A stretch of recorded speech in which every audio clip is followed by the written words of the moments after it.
Hello and welcome to Comedy in a Nutshell. But what is comedy in a nutshell? Well, aside from the name of this podcast, that is the very question that I, your host, Mark DeCano, put to my guests each episode, in the hope that with their vast and diverse knowledge and experience in the world of comedy, they'll be able to summarise everything they've learned into a few pithy sentences, like a dictionary. I love talking to the people in the world of comedy about comedy, and if you like to hear what they have to say as much as I do, then please like, subscribe, rate, review and share the podcast. Thank you. I'm not the first to refer to my guest today as something of a Renaissance woman.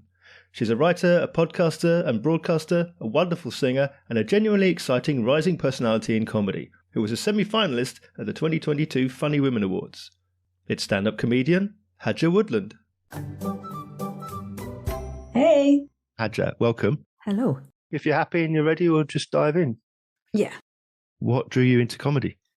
What drew me into comedy? I would say we've always had like quite a jokey family. So my family, possibly not for the best reasons, have always taken the piss out of each other. Like every single thing that we did was an opportunity to be either mocked or mock someone else. Whether that's healthy, I don't know. But I would say there's always been that desperation to either make people laugh or find the funny in stuff, or say the wrong thing all the time, to the degree that I would sort of interrupt people to make the joke, and then annoy people a lot. But in terms of actually trying out stand-up, it was a few years ago, so 2016, was going through my divorce. And I remember sort of challenging myself to just put stuff that I found funny online. So I did some little parody makeup videos, or not makeup videos, like lifestyle beauty tips videos. And it was this way of me sort of, because I was so used to self-censoring or double checking what I was doing or asking people for permission. And so, creating a few little videos was like my first, like daring myself to just put my actual personality out there and my actual sense of humor. Yeah. And so I did a few of those sort of whenever the mood took me, and people were just like, they weren't big. I wasn't trying to do sort of, I should have done. If 7 years ago I'd gone, right, we're going to just do comedy content online, I think I would have been in a very good position by now. But like everything in my life, I was like, that'll do. We'll just do a little bit. Let's get some validation. And I'd had the idea of being a sort of trying stand-up for after a couple of years of doing that. I thought, maybe I could try stand-up. Maybe I could. And then I did my first stand-up gig, 2020, the last week of February. So just before everything hit. So that was on a Funny Women night. Yes. I guess it wasn't like some sort of lifelong dream or anything. It was slowly, and I wonder if this is similar for some people. You slowly give yourself permission, because it just feels like, especially me growing up, it was like no one would ever even think like you can be a stand-up comic. Like that's not for me or people like me. And I think it was me slowly testing out the stuff I'd put online and being okay with my personality and sense of humor. Right. Finding the confidence to do that, but also like finding an authentic voice. I think I wanted to be more me on stage, because I've been a singer. Sorry, there's so many little trajectories of this. I've been a singer for like 10 years, but you're always kind of wearing a mask when you're a singer to a degree. So it was a way of me being like, as a singer, I would wear a nice dress and smile and be sort of this kind of sexy, mysterious thing. And the idea of being something mysterious is just like, no one would see me and think, oh yeah, you're mysterious. Completely the opposite. But that's my stage. The person I was on stage was always kind of, oh yes, I'm just so smiley and lovely and singing this song. So comedy was like a way of daring myself to actually experiment with what I really thought and trying to make people laugh. So that's the long answer. It's kind of like the why and the how. And after lockdown, I sort of started up actually gigging. I wrote so many jokes over lockdown, undeveloped jokes for sure, but like thousands and thousands of words. And so now I'm trying to like slowly work my way through them. And you realize how much is crazy and not funny at all, actually, when you look at it after 2 years. Well, there's a lot in there, isn't there? A lot to unpack because, like you Always. mentioned, singer, also writer, podcaster, radio presenter, and so on and so on and so on, and then comedian. What did you think and feel before you set foot for the first time on stage as a stand-up? That first gig. That first gig. I was really, really excited. It was literally like losing your virginity for most people, not for me. I'm a Muslim Literally. raised with all sorts of ideas. For most people, I like let's get it out of the way. No, that's a completely different. That's something else to explore another time. But yeah, it was really like, let's get this out of the way. I had no ideas of I'm going to be amazing. I think I'd read enough about comedy. My boyfriend bought me Judy Carter's comedy Bible or Guide to Comedy or something like that, and so I was very, very aware and very comfortable and confident in being rubbish. So I was super, super happy that it was like, I'm doing this. I'll, do what I think is funny. And it was a very much an exploratory thing for me. So and as soon as I came off, I felt great. Like I didn't feel everything had gone amazing, but I felt like, no, this is really what I want to do. I felt very, very comfortable. Yeah. And I had a video to watch back and it was like, why are you closing your eyes for 10 seconds at a time? And why are you holding the microphone like a singer, like right up to my mouth and everything? So there's lots I was learning from it. Yeah. But no, I felt good. I felt, I think I went into it with the right attitude and possibly because I'd been a singer for so long, I've done comparing as well as a singer, sort of bandioki, rockyoki bands and stuff. So I'm used to kind of bringing energy to a stage. So I wasn't that worried about that side of things. It was more, you're going to be rubbish for ages and you just have to get through it. So I felt, in quite a happy position going into it. Yeah. And then, of course, didn't get to do a gig for 2 years. So, I mean, how did that make you feel? Because you've just done the first gig. I mean, you must have had a great time because you wanted to go back to it. So, I mean, how was that? I mean, it's like literally having the stage pulled out from under you. Yeah. I mean, lockdown with all sorts. It was horrendous. I'm a sort of existential crisis kind of person anyway, all the time. But this was just like times 100. How was it? I just put it on hold, and I put a lot of things on hold. And I think with getting diagnosed with ADHD as well, like a lot of people did over lockdown, sort of everything kind of sent me into a tears, to be honest. With the comedy, all I did was, I wasn't trying to do any of these shows or anything online stuff. I was quite against that because I find it difficult. What did I do? I just made sure that every funny idea I had, I wrote down. So that was the way I got through those 2 years from a comedy side of things. And I still did a few like comedy sketch videos and that sort of thing. Yeah. But I didn't really, halfway through, not halfway through, towards the end, I found TikTok and did some sort of funny videos on that. But didn't,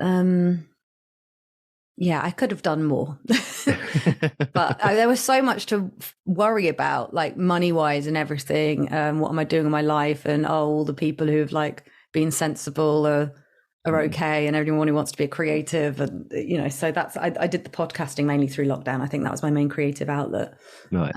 Book podcasting. So yeah, could have done more maybe.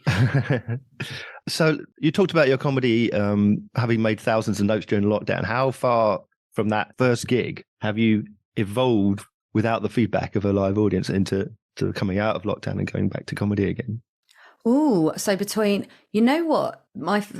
I think my fourth gig ever was Comedy Virgin's gig, and I'd done a couple of them. So I think, over lockdown I did nothing. That first gig was Funny Women. And then I did a Comedy Virgins gig and I was awesome. Like it was it was the most relaxed I'd been. My first one there was not great, but I think I sort of got the lay of the land a little bit, knew what I was doing, just in terms of the environment. And I tried a different approach. So I just had 3 things to talk about rather than like heavily scripted, trying to remember everything. Right. And I was really, really good. And you know how they give away those little gold things at the end? A little plastic trophy, Yeah, because I hadn't won that the last time, I stayed in my seat and people were like, no, get up and go. I was like, no, I don't want to. And I think if I had gone up on stage, I might actually have finally won it, or at least come close. And yeah, I came off and everyone was like, well, we actually thought you were just a regular performer trying out new stuff. And I felt super, super easy doing that. I mean, I pretended I'd just eaten a massive bowl of pasta and I was wearing a really maternity looking dress, and I just made myself look pregnant, and that sort of got, I don't know what it was that I just felt so, easy about that. And I guess the persona would have been likable persona if you can instantly make fun of yourself on stage and that. Yeah. And the jokes weren't particularly well thought through or anything like that, but I think I must have been a bit more myself. I was definitely more open. I spoke about growing up Muslim, which always gets people going, oh, okay, so she's not just normal white girl or whatever. But yeah, the difference between the very first gig and then the first one after lockdown was very big, because it was the first time I spoke a bit more about myself. So I'd say that was the bigger difference, which I hadn't noticed before. Yeah. And then I'd also learned, I mean, it took me a while after that because I did Soho Theatre's course last summer, their Comedy Plus lab. And that's where I think I analysed my performance a bit more and the sorts of jokes I did, and was more comfortable being open and vulnerable and talking about myself. So the difference from the Comedy Virgins gig and that was quite big too. But honestly, I think there's something that happened. I don't think I've been as good as that fourth gig. I've definitely developed in some ways, but I think something happened where I got weird nervous energy, and I've never really been nervous on stage ever. Right. And then suddenly something has just come about where I've had to really work to control my breathing and all that. But yeah, the first one, the very first Funny Women gig was interesting because I learned that there are certain jokes I can't make, or that there's, I think I was trying to make a joke about my ex's new girlfriend and how, like all women, I got, my friends were saying, don't worry, you're so much prettier than she is. Like everyone does this to their girlfriends when their exes get a new partner. And I was like, do you think I care about this? I'm a feminist. Women have been through, we can buy houses now, we can get jobs, we don't have to swallow if we don't want to, with all these things. And we've achieved so much. Do you think I care if she's prettier than me? Of course I don't care if she's prettier than me. I care that she's thinner than me. And no one laughed. Not one they just didn't find it at all. And speaking to someone else, they're like, yeah, because you're too slim. And even though I'd put on a lot of weight, for me, I put on 15% of my body weight. I had put on a decent amount. It was like, no, you're a slim woman, so you can't even make jokes about that. It's like, oh, so I've been through the 90s and I can't even talk about that terrible time that we've all internalized. So I just sort of veered away from those jokes. So then I had a few things. Maybe I'll try it again, but it really pisses me off when you can't make certain. Yeah, I don't know. I wonder if women are a bit more. I don't know. I wonder if certain audiences just. I hate that idea of you can't joke about that because of how you look or what you are. Right. Yeah. I know it is an important principle of comedy, but it pisses me off because it's quite hard to find the right. I feel like every woman can talk about weight, whatever she weighs, because we're all being bombarded with these messages that. Yeah. Is that not? Yeah. I don't know. I mean, it just seems to me that thin women talking about their weight is reinforcing the stereotype, isn't it? Yeah, yeah, because it is. That's literally what I was raised with, was a load of slim women talking about their weight and losing the extra pound here and there and stuff. And God, we all thought Monica from Friends was fat, and looking at what their fat suit was like a size 12. It was insane. We went through this, we hated women. It was who was I talking to yesterday, actually? And I might see if I can bring some of this on stage. Mm-hmm. Because I think the joke, actually, that I realised through Soho Theatre was the joke is me talking about not being able to talk about that stuff. Yeah. That's the area I need to explore. Mm.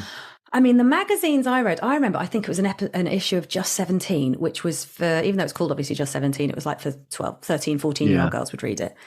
And I remember them talking about Gwyneth Paltrow favouring the cigarettes and coffee diet, and a trick that supermodels used to get full was to dip cotton wool in orange juice and eat that to keep their stomachs full.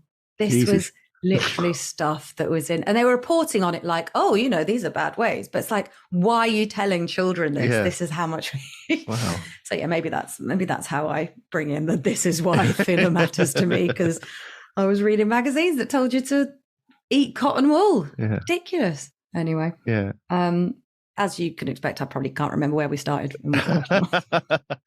Well, this reminds me of something that we've spoken about before, which is, why is it that young women in their 30s talk about being old? And I'm a 50-year-old and I'm going, hey, my life's just beginning.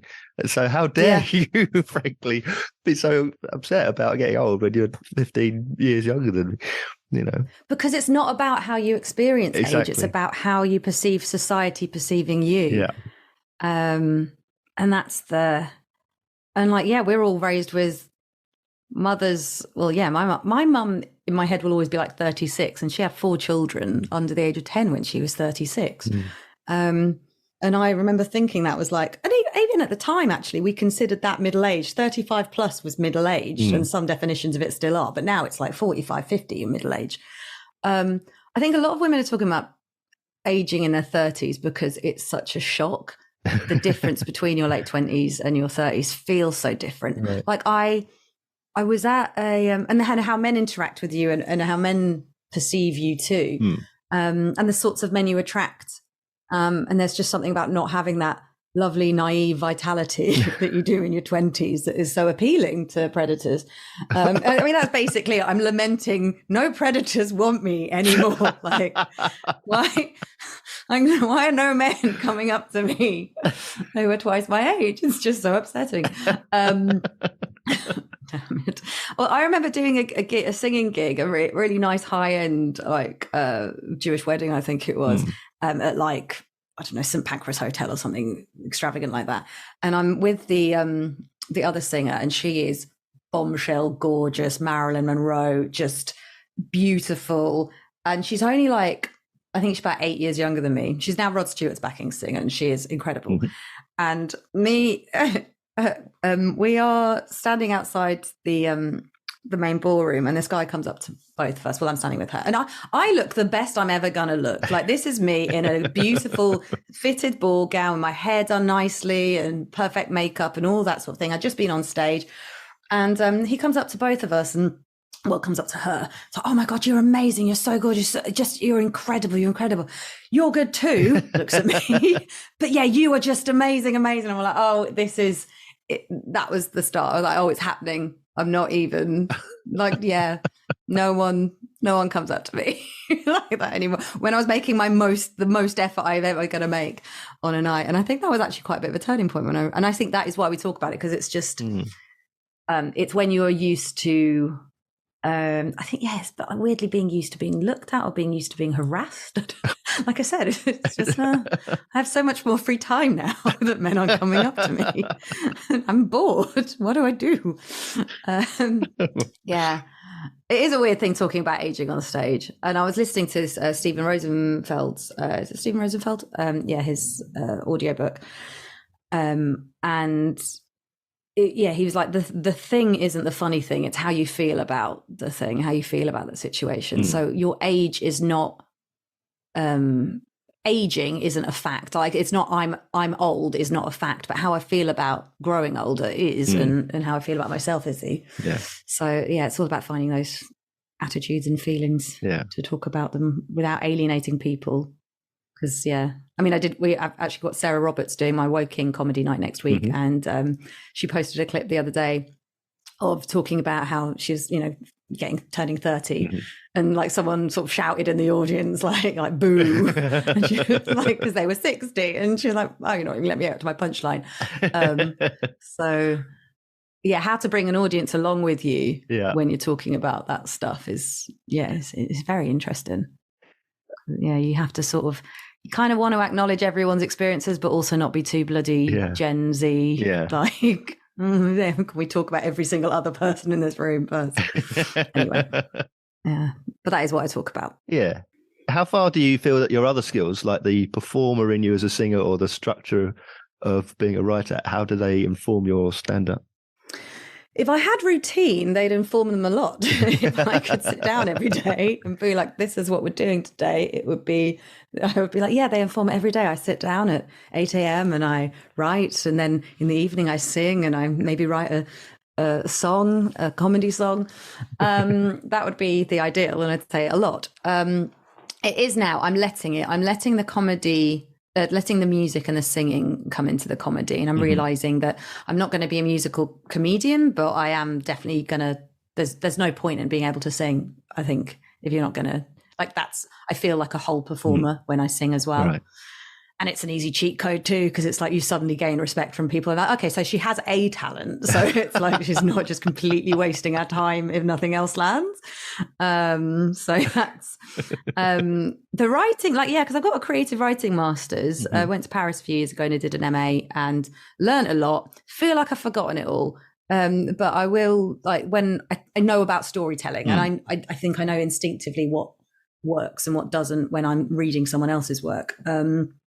So I do actually have a lot of plans constantly to sit down and analyze my own jokes like that and properly write them out. It's a little bit haphazard at the moment. But yeah, the singing definitely. And also, so when I did bandyoke and rockayoke gigs, the style of that was me really celebrating the audience. So with bandyoke, I don't know if you've ever been to a bandyoke gig, but it's karaoke with a live band. Yeah. And so the compare would be me, would sing a couple of songs, but mainly I'd be going out and getting people on the stage. And they sign up, say, hopefully one or two people at a time on stage. And you're just kind of bigging them up and like keeping the energy up. Yeah. And I think I went through after lockdown, towards the end of it, I was just feeling shit anyway. And I was playing with keeping that persona on stage and just like quite bitter and quite bleh, and and it just, I don't think it didn't work for me because like my personality isn't that. I don't think that's the best. Like I can be a bit bitter and cutting and stuff, but I think I'm at my best when I'm trying to make people feel energetic and happy and positive. Yeah. So that's definitely an angle I brought from the comparing side of stuff. And with the singing, I would like to go a bit further with it and not necessarily make everything funny all the time. So for a 1 hour show I'm working on, that will have a little bit more of the authentic, tender, difficult stuff around the funny stuff. I think I'm less worried about trying to be really funny. I'm more concerned about telling a good story that makes people laugh. Right. So I think that's probably how I'm bringing all the skills together at the moment, she says. I'm doing a workshop with Elf Lions in May, so if I can get all my stuff together by then.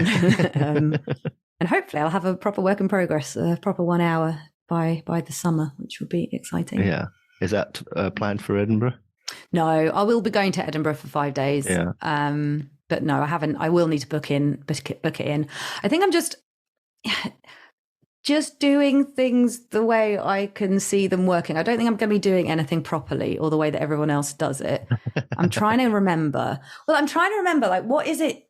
If you want to do something, just be it, just do it. So if you want to book yourself on, you just book the theatre, just book the venue, just put on the night. Yeah. It's like, because ultimately, what are you even trying to do? Like, I don't know where I fit in the industry. I don't particularly know the industry very well, but I do know how to book a place, tell people about it, and put on a show. So if I can actually just commit to myself a bit more to make that show as good as it can be and to add extra layers. And I think the reason I'm in full-time work now for the first time in 13 years, I've been a content producer and copywriter forever, but now I'm in a proper job. And the reason is, and I have to keep remembering this every day when I get wrapped up in my job, is you're only doing it to get money to like make you more creative and help you fuel this thing. Otherwise I'm just wasting my time. So I might write that on my wall because I do need to remember. So yeah, I think there are some basics, and I'm very lucky that I've had such a varied experience, both of like the business world and the creative worlds. It's like I have all the tools. I just have ADHD. So I don't know how to fucking get it done. Nearly there. So you talked about being yourself. How far on stage are you yourself? How do you imagine your persona on stage? Is it the unvarnished you, or are you playing a character still? I'm probably It's funny actually, because I was thinking, oh, I'm just me, but actually I'm not. I'm the energetic me I did on the old gigs, and I spend most of my day indoors by myself alone, so I'm not that energetic. It takes me a long time to I can't even jump up and down because of my knee right now. I actually haven't been able to jump for 4 years, so that's how little energy I actually have in my body. So yeah, and I wonder if there's a big link there actually. So physically, I'm lacking in energy because I can't move. So I wonder if that is actually why my personality doesn't feel so energetic. But yeah, I'd say the persona is trying to be a little bit more energetic. I'm still finding it, because at first when I did the Soho Theatre thing, I think we sort of saw me as quite rock chicky bitter almost. I talked a lot about my relationship and made jokes about him, and he's brilliant, Curtis, because he lets me make any sorts of jokes about him that I want. But then I was like, am I leaning too far into this kind of bitter girlfriend? And that's not actually my life. So I'm trying to think, my last thing at Soho Theatre, it's pretty close to me. I would say it's still TBC. I'm getting there. I would say I've still probably got another year of trying out my full range of material. Yeah. And the singing as well. And it's almost there. I think, I'm trying to think what my jokes even are about. They're all about my, dad. I can make a joke about my dad being like the only immigrant I'd send back home, kind of thing. That's not very nice, but yeah. Almost me, but a little bit more cutting, maybe. So the last thing I think that you did at Soho Theatre was Weapons of Masculinity. Yeah. Yeah. Yeah, that was so good. What's the premise behind that gig? What was your part in it? So Janan Eunice, who runs this night, it's a really successful night around London, and it's obviously a play on weapons of mass destruction. So it's Middle Eastern performers. Apparently I class as sort of Middle Eastern because of my dad. And so it's Middle Eastern performers taking the stage, and it's really good, and it's a really different. It's interesting being in an audience that understands a bit more, because I'm not used to people understanding that side of me, and also listening to the other comedians. You're like, oh, it wasn't just me. So that's I always forget how important that relatability element is. Not all the time. You don't have to have been through what a comedian's been through, but you think, oh God, yeah, just culturally, it does make a difference. Where you're like, oh yeah, it's not just that my dad's crazy, it's that he's Iranian. So that night came about, and I think because we had done the Soho Theatre labs, that's why I was asked to do it. Yeah. And yeah, I did a 10-minute bit. And I just did half of it sort of on the upbringing / dad stuff. Yeah. And then the second half was the aging thing. And I brought in my song about sort of being at that age where it's now or never. And the song is about Botox. So that goes down quite well. It went really, really well. I hadn't performed that. I performed tiny bits of that 10 minutes, but hadn't performed it all. So I took the day off and literally just practiced it over and over and over. Yeah. Until I was sort of, and it's that funny thing where it got to like 4:00 and I had a couple of friends that I could have met up with. And I was like, I'm probably almost there. But instead I just spent the next 2-3 hours right up until going up to go through it.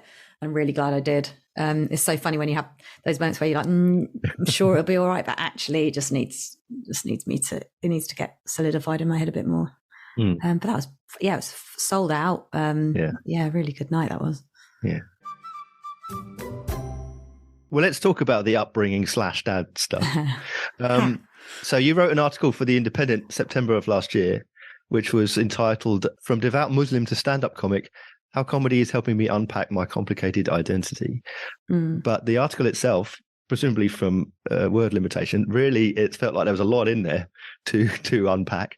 But it just skimmed the surface, and I wondered what it really was with the heart of the point of what you wanted to say. The heart of it was to try and promote a live podcast show. which didn't end up going ahead because I cancelled it because the Queen died, and I thought, oh well. The point of that is more that stand-up is kind of like a good arena. It's a good way of going over a range of things from your childhood and life, and all these things that don't seem that relatable. Like the title of my solo show I'm working on is Nothing Fits, and it's just about, I literally don't feel that any of these labels in a world and age where we're just all obsessed with labels, like none of them fit, which is fine. And it's just sort of exploring each one and acknowledging that no label fits for anyone at all. So why are we so obsessed with this? Why are we so hung up on it? Yeah. And finding the themes underneath the labels that are more important. So I think working with Elf Lyons, she helped me uncover that actually the main theme of what I'm working on is confidence. It's where did my confidence go? As a child, I was super, super confident. Or had big ambitions. I think I told you last time, and I've said this on stage, that when I was 11, I found the Spice Girls fan club address in Smash Hits magazine, and I thought, well, I'm going to write them a song. And it wasn't just any song; it was a Christmas song, because I was a very savvy kid. I was like, I know that Christmas songs make all the number ones, and it wasn't just a Christmas song for the Spice Girls; it was about Princess Diana as well. So I was just like,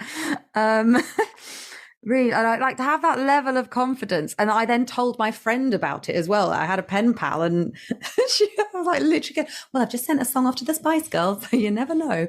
And to have that level of confidence. And yet what happens is either the society, the world, your parents, your career, whatever, just knocks bits out of you. And unless you have been prepared, like with the skills to be resilient, it's really, really hard to sort of hold on to that real sense of true confidence that belies religion as well, because my whole identity was so tied up with my religion. And that when I lost that, it was like, well, what even am I? And I guess, I've only just thought about this, I was so confident about myself because of my religion, because like as kids, you're like, oh, well, you're going to hell, Christo, and I'm going to heaven. And we'd have these discussions as children. So it's like when you have that ultimate confidence that you're going to heaven, it's like, and when that goes away, like, well, I'm going to hell, but so, oh shit, I lost my virginity, going to hell, and no confidence.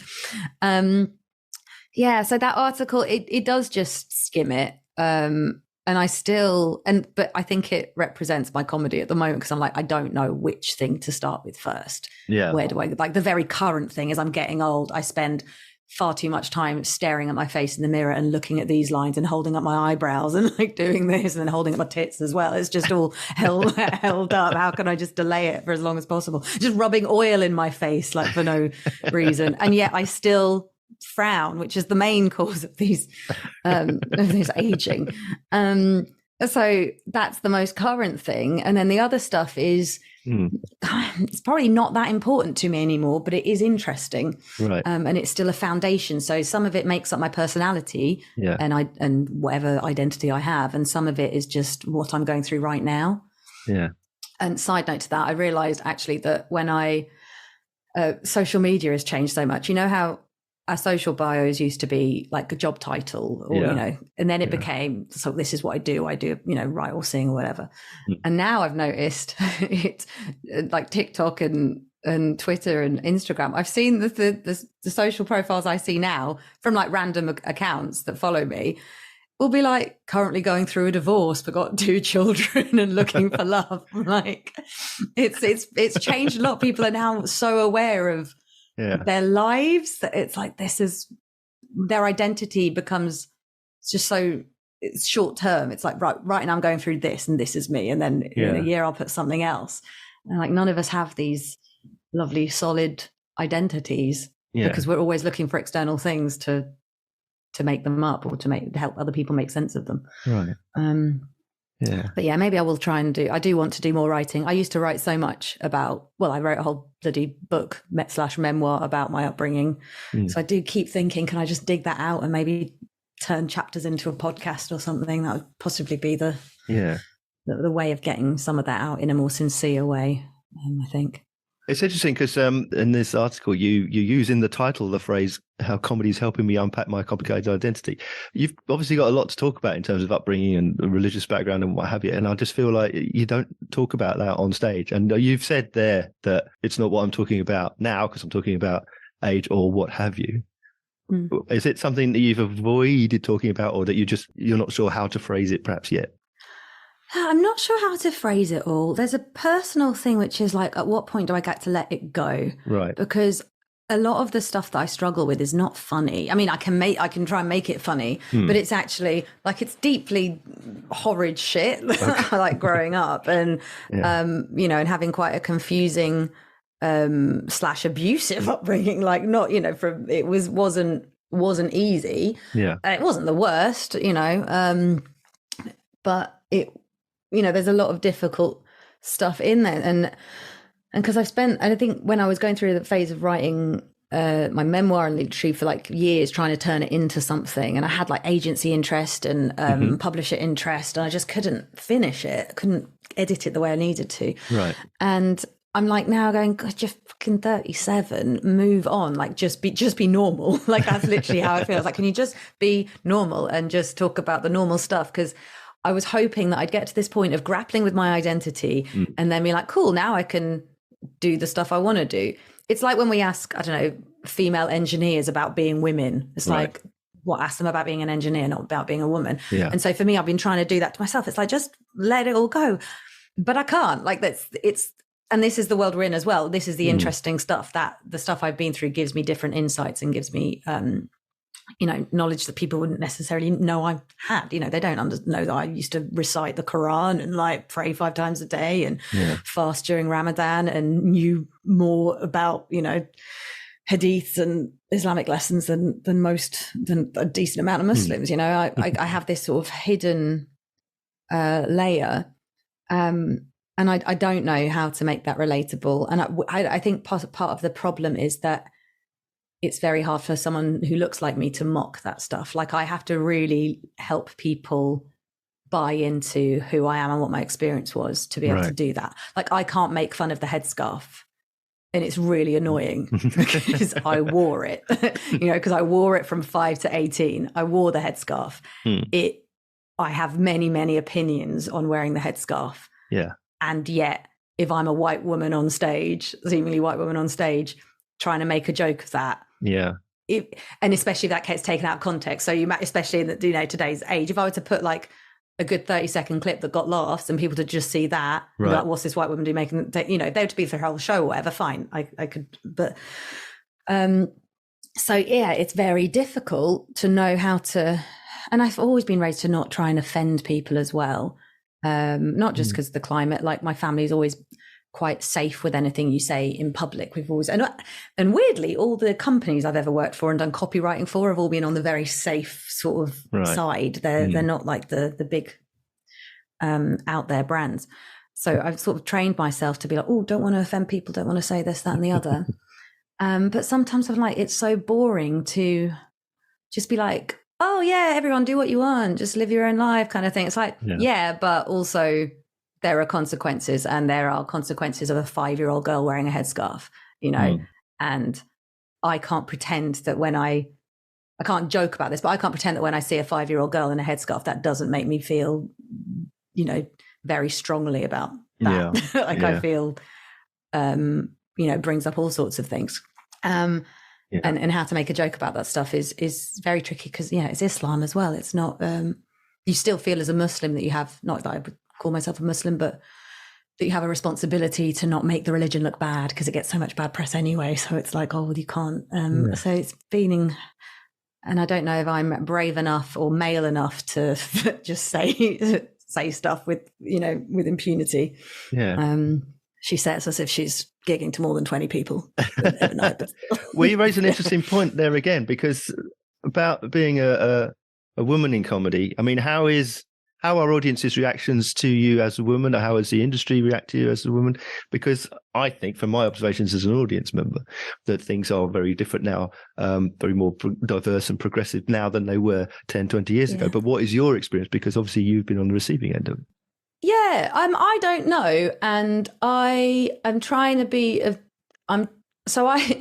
I went through a phase of like really calling myself a feminist, and I think it was because I didn't have anything else to believe in, and to the point I wrote an essay or short essay in a book, a book published by Virago called "I Call Myself a Feminist." So I was believed in it, and now I would still call myself a feminist, but in a very different. I don't like the corporate sort of way it's what do you call it? There's a word for it, I can't remember. But just how it's so airy fairy, floaty, nothing feminism, just want to do that. I hate it. Right. Do what you want. Oh, we can do this. Oh, but also we care about poor people, and it's just I hate the corporate sponsorship of feminist causes as well. I'm not a massive fan of like DE&I initiatives. I agree with them. I don't like the way they are promoted and executed, and the very idea of them is more popular than the actual. Like people aren't doing anything; they're just talking about it. So I have like a few opinions, if I had an opinion. In terms of being a woman on stage, I'm just trying to forget that. I think if you get very aware of it, it can make it worse. And I'm literally trying to get past the point of blaming everything on being a woman or on men being men. I don't think it's helpful to anyone. It's definitely not helpful for me, because you end up giving yourself excuses and you see things through a negative lens. And, we all know that if you are on the lookout for things, you'll see them, whether they exist or not. So I'm trying to train myself to not go, oh, it's because he's a man, or oh, it's because I'm a woman. I don't... And like the world is the world. So it's like, yeah, fine, people might not laugh because you're a woman, or they might not find a joke that they'd find funny if it was delivered by a man. But I'm like, what are you going to do? Like, all I can do is be better and adapt to whatever room I'm in, if possible. Yeah. And I think, there are pros and cons, I guess, to being a woman on stage, depending on the audience you're dealing with. But I think good is good and funny is funny. I really do think that. So I just need to, I know being a woman can affect likability, that, we can talk about people are less likely to seem likable. But again, it's not helpful. So I've spent so long looking at the world through that lens, and it's depressed me, and it hasn't helped me. It might be true, but it hasn't helped me in any way. And I genuinely think we should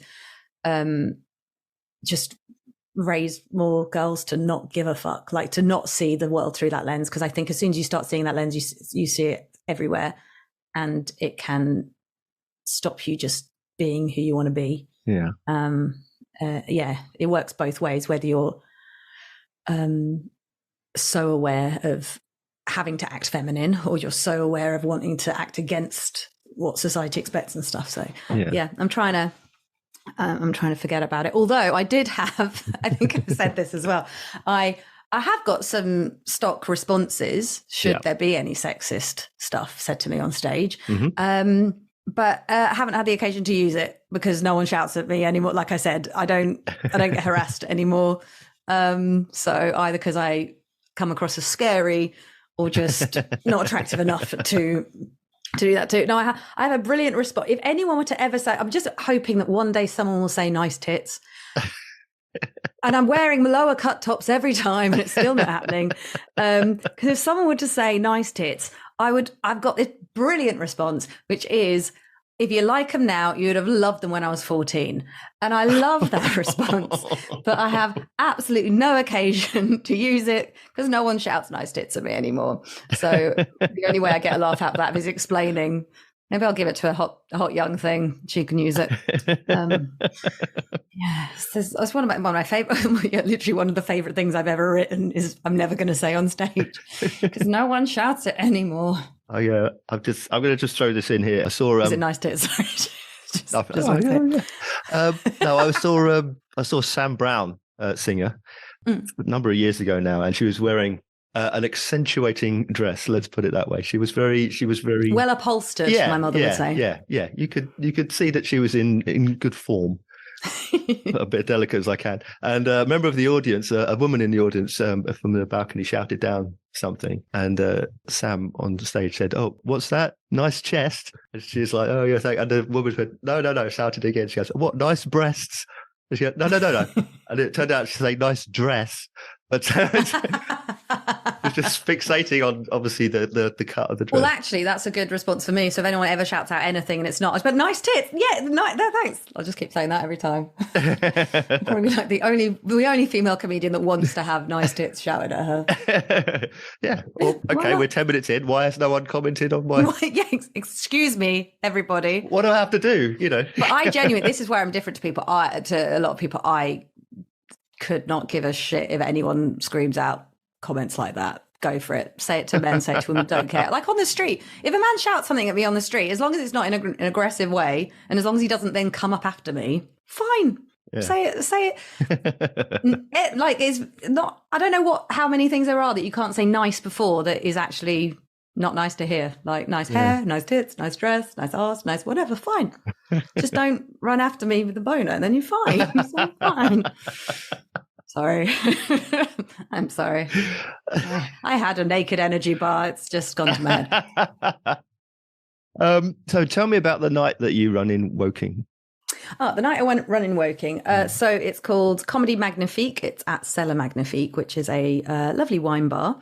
Mm-hmm. And I moved to Woking a year ago and there was no comedy as far as I could discern. And so I struck up a friendship with the guy who ran the bar. Mm-hmm. And did a few singing gigs for him. And then September launched our first comedy night. Yep. And now it sells out every month and we get good headline acts. It's sort of, it's great. It kind of looks after itself. I know we've spoken about the first night and how we did. And I've actually remembered that because I needed to give a reason why I was so like falling apart that first night. So I know you've said, you seemed visibly nervous. Yeah. It wasn't that I was nervous. It was, I sort of was, but I had taken ADHD medication and I was on 50 milligrams of lisdexamfetamine, which is effectively speed, and hadn't adapted very well to it. And my heart rate was very high. And I also decided, a glass of wine will be fine. So that is, because basically I thought, by the end of the day, medication should have worn off. And so then you can maybe have a glass of wine. No, apparently it takes 2 or 3 days to actually leave your system. And it hadn't worn off by then. So that is my main excuse for why I was just all over the place. Because as soon as I felt that rising, anxiety and the heart rate, I was like, it's just all over the place. Couldn't keep track of what I was saying or doing. But it's been much better. Well, actually, then the next month I was like, fine. Yeah. I came off the medication. No, I didn't have wine with the medication, but I was still on the medication. I was like, maybe this will be okay. It still wasn't. And then the following month I had neither wine nor medication and it was great. So realized I can't do gigs on medication. Maybe.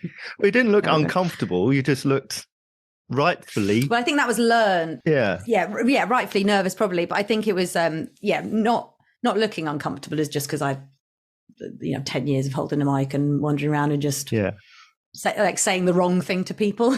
And you had a phenomenal lineup to back you up. For a first night outing, Tom Elwes, Farrah Sharp, Martin Graham, Roman Harris, awesome. And yourself. As MC. What a great night.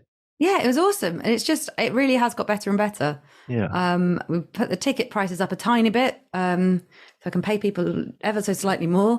And but I think it's mainly because it's the Tuesday night and I think I pay people well.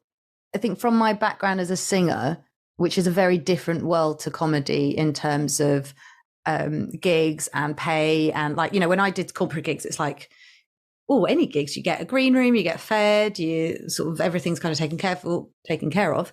Mm-hmm. And I sort of wanted to it was really important to me that the act, even though it's a small venue, there's literally only a sofa for them to sit on, that they are comfortable and looked after and they have drinks and food and they're paid decently for a Tuesday night.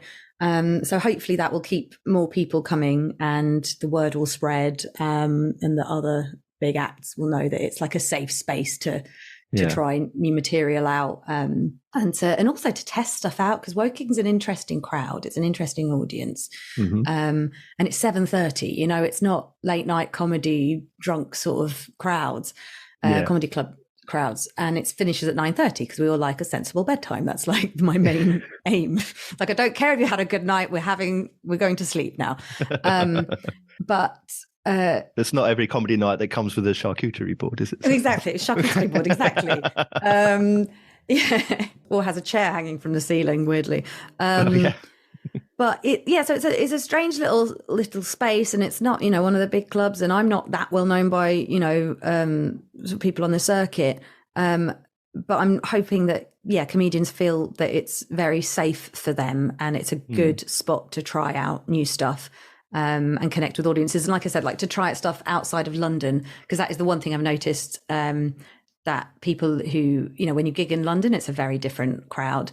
And you don't get applause for stating your identity outside of London.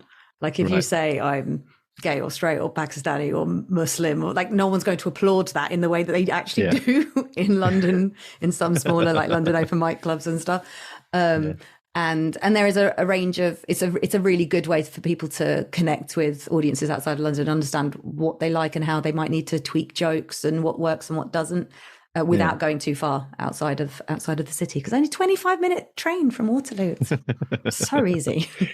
In regard to confidence, which you talked about, do you get the same nerves now as a performer as you did, or do you get the same nerves as a performer as you are when you're running a night?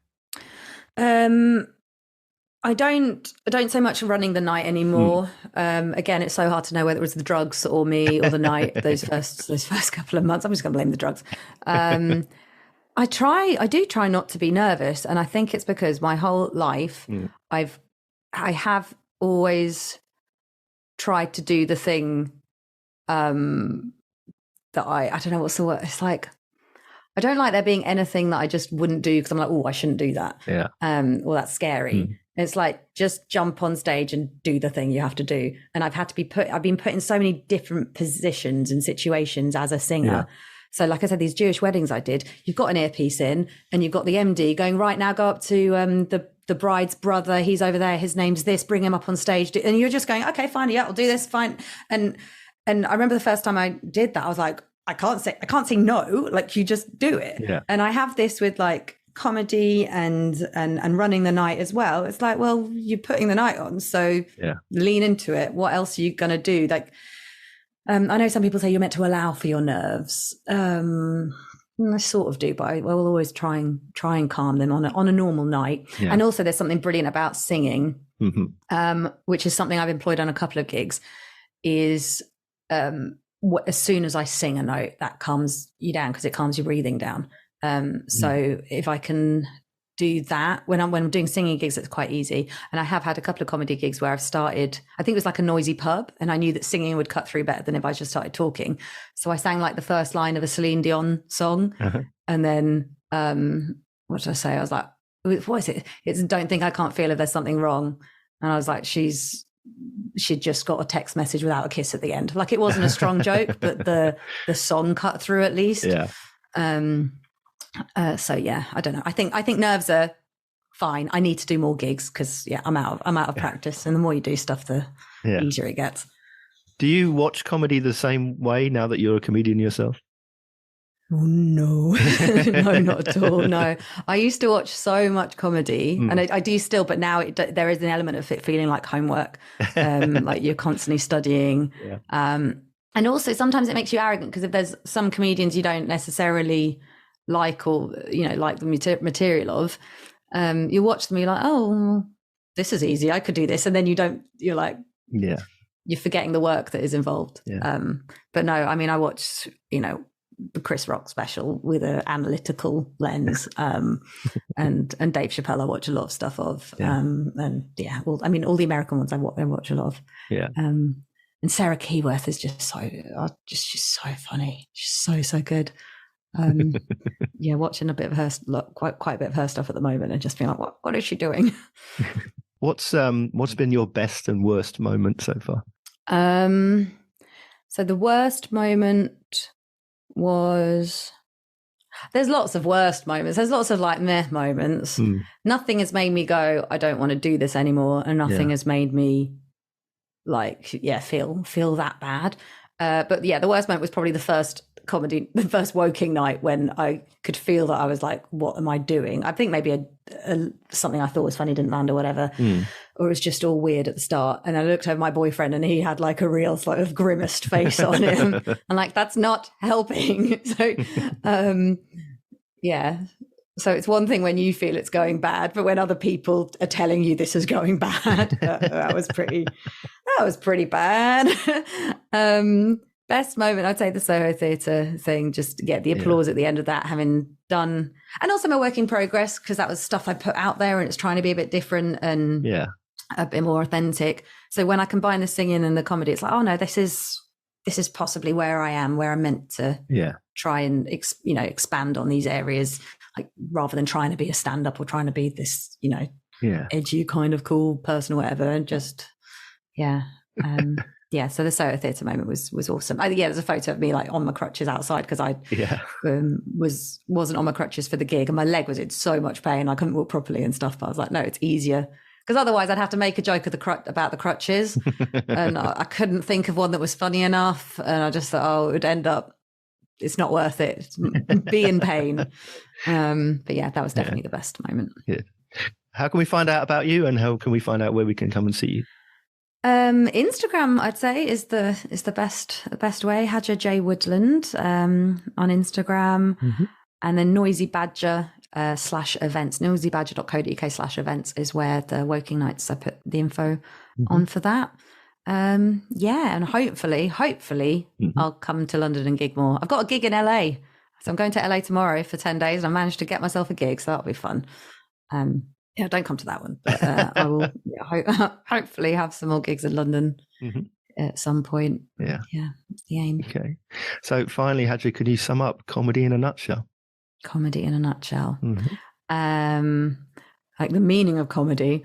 I'm going to say the meaning of comedy for me, I would say, this is a bad answer, but I would say for me, it's about feeling less lonely.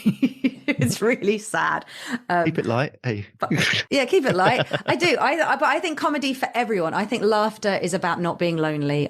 Laughter is about connecting with people, because when you're laughing at a joke, you're communicating to the other person that you get them, that there's some level of understanding there.